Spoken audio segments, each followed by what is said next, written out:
Hi everyone! In today's video I have a review of the Arteza brush pens. That's how they are called.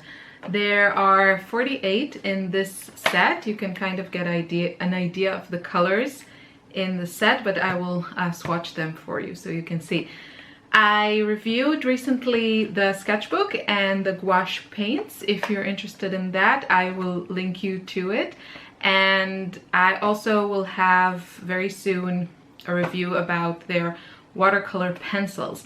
Now, from all those products, I think this one for me was the hardest to review because I didn't really have anything like this. This was a relatively new product for me, so I can't really compare it to other things like I can with, sketchbooks and gouache and watercolor pencils. So for that reason, I think this would probably be more of a experience and impression as opposed to how these perform in comparison to similar products. I was intrigued though because I thought they seemed like quite a versatile product, and I do think they are in the way that you could do like brush lettering with them. You can use them in your planner, and you could also use them in your art journaling, which is, I kind of actually used them in both. I really enjoyed using them. I think it will have to be more of like a test of time to see how drawn I am to use them again and how I incorporate them together with my other art supplies. But I did film a little demo for you to kind of show you how they perform.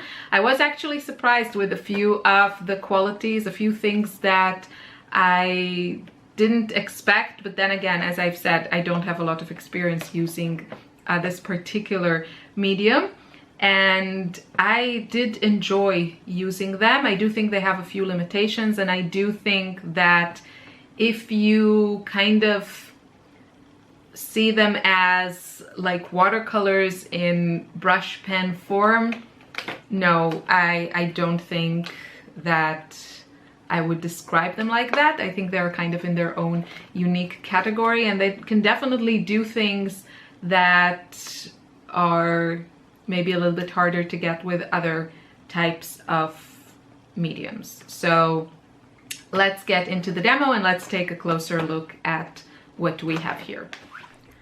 This is how the package looks like. You get 48 markers and a water brush pen, which I didn't use. I don't like them. They never give me enough water, so it's either too little or not enough. So you get 4 trays with 12 of each. I kept them like this for the purposes of this video, but now that we have filmed it, or I have filmed it, I will just take them out because this just takes too much space, and I need these to be kind of easy to grab. I would store them probably with the colors showing, and I think this is a relatively kind of okay representation of the colors. Let's see what the package says. You have here 48 real brush pens, real meaning that the tip is actually brush hair. It's not like a felt tip. There are actually individual hairs there. You have here a list of all the colors. Each color has like a code. There's here barcode for helpful tips. Says designed in the USA, manufactured in China, non-toxic. And that was all the information that was on the package. Sorry for that very abrupt transition. So here I'm swatching the colors. I thought I would spare you the whole process because it's very repetitive. I think the color range is really nice here. Probably now looking at the colors, I could have used something like a classic magenta. I guess that's really missing here, but it's a really, really nice color selection. I would say the 48 colors is more than enough. You could probably go with a smaller set. I do want to say that these tips, the brush tips, they are a little bit on the dry side. If you're used to something like the mermaid markers or the Alta New like water brush markers that I've shown here on my channel and I love and I use quite often, these are drier, which, you know, it's not a good or bad thing. It's a different thing and kind of depends what you're looking for. You definitely get more control with these, but, you know, you can't kind of squeeze out more ink if you want a juicier application. And you can't do some of the things that you can do with those type of markers that come with a water brush or in a water brush. These, I would say, are probably more suitable for actual, you know, writing and maybe some sketching. But yeah, they aren't as kind of messy as the water brush markers.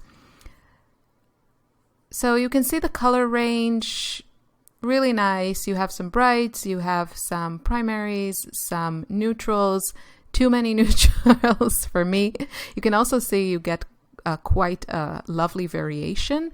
You can get a very, very thin line or kind of a thicker line. And this was very spontaneous. I thought, hey, why not grab the black pen and do like a super quick sketch of these markers. And I have to say, I really enjoyed using them like this. You can see how you can get a very expressive line. And I might say, again, I haven't used these long enough to really form a strong opinion.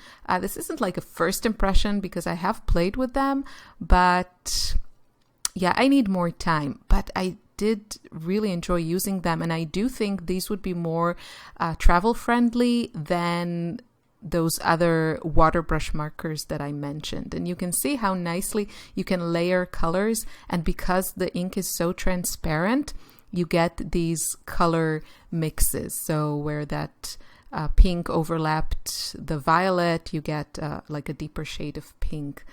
So I think for like this type of sketch, or if you like to sketch in like a planner or a Hobonichi, I think these are really fun. I would probably go for like a smaller set before committing to a larger one, even though these are quite affordable and I think good value.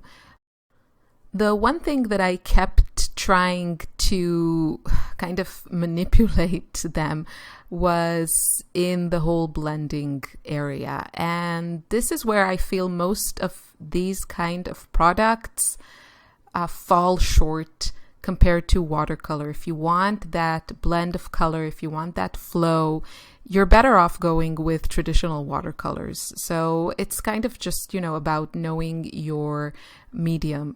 And here I was just playing around. I wanted to see how they flow on watercolor paper. This is the Ranger watercolor paper. It's, you know, decent quality. And I'm just playing around. I also wanted to show you, you can use these in like very simple ways to create something like a card or even a background of a scrapbook layout if you were using something larger, or like a project life card for this size. So I'm playing with some of my favorite colors, of course. Those are the brights, and going for some rainbow effects here. You want to kind of go heavily in with the ink, so there is something, you know, that can flow. And these are, you can see they are reactive with water, but you can still also see where I drew. And this is where, you know, if you want these kinds of effects, like the super flowy ones, just go with regular watercolors. I think these shine more with kind of that sketchy and a little bit more precise application where you actually want whatever it is you're sketching and using the pen for to stay in that shape. You know what I mean? So if you don't want it to flow everywhere. So here I was just trying to see how they played with my brushes, my small Hobonichi. So this is the Tomoe River paper. This is a thin Japanese paper. It's amazing. It handles watercolors beautifully. It does crinkle and buckle, which I think most of the people who do use watercolors with it are addicted to, that crinkle. But I wanted to see how these worked with it. And you can see that with like a bit of heavy application, it also makes the paper buckle a little bit, which is not surprising. You know, this paper is like super thin. But I just love how bright the colors are. And I think these would be really fun for kind of these less, you know, messy, less art journalist type of thing. For that, I think they really shine, and that's probably where I will continue to use them.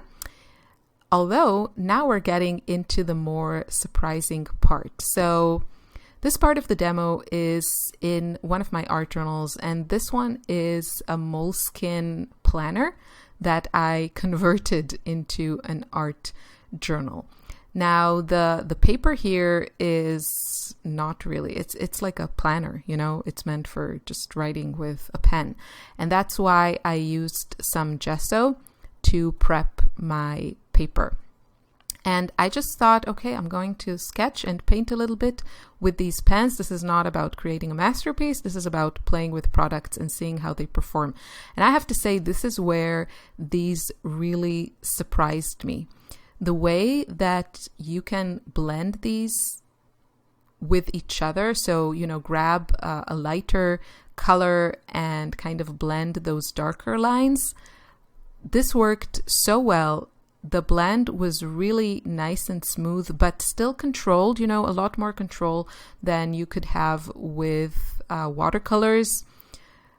Except like, especially the way that I use them, I tend to use very kind of juicy watercolors. If you use them maybe in a drier application, you could have the same similar effect. But you can see just how beautifully these blend, and I was really surprised. This is where these pens surprised me, and I really, really enjoyed this process. As I was painting, Lily, my 3-year-old, found me and found me in my room. And of course, she also had to play with everything that I was playing. And I have to say, I was a little bit worried. I think because these pens are a bit on the drier side, you know, the ink doesn't like flow, that they drip, which is good, but it also gives you a bit a dry brush sometimes. I was kind of afraid that they will, you know, that the edges will become very like frail and messy and won't keep their shape. Till now, this hasn't happened, but I haven't used them long enough to see what happens in time. But my point is that she was quite rough with them and they survived. So I do think these are also fun for something you could share with your kids, with the you know, reservation that I don't know how they will wear out or wear in time. So this, you know, time will tell. But I think these are really nice for kids as well. The way that they apply on gesso really makes all the difference when it comes to blending. So I think if you enjoy working on a surface that has been primed with gesso, you definitely get more out of these, and I can see them incorporated into my, you know, daily used art supplies when I'm painting or sketching on gessoed surface. So this was a very, very enjoyable experience for me. You get that precision, you get those really bright colors, and you also get that very, very easy blend. And I think, you know, I'm trying now to think about which products I would also want to take with me. And the problem is, for me, when I think about these, I could definitely see myself using them for kind of value sketches, or just doing some thumbnails, or even just like finished sketches. But the part where you get that nice blend, having to have a gessoed surface means that probably for like traveling purposes, these wouldn't work for me in a finished sketch, because I want that blend. And for me, that blend works for the most part with just traditional watercolor paints and watercolor paper. But again, I always try to explain in any kind of review that I film why something works for me and why not, because what to me is a disadvantage could be an advantage for someone else, and vice versa. So it's very important also when you watch other people, listen to what they want from their products and figure out if that's the same thing you want, or if that's exactly the reason why you wouldn't like a product that they like, or vice versa, like something they don't like is exactly what you're looking for. So, for example, if you always work in a journal that has a gessoed surface, these do offer a lot. But if you prefer just like watercolor paper, you're not going to get that smooth blend. Final thoughts. I really like these. I think they have a nice empty spot in my arsenal of art supplies, and I definitely want to play with them some more and see how they work for me and in which ways they shine for my personal preferences. So I hope you enjoyed this review, and I will see you soon in another video. Have a great day. Bye.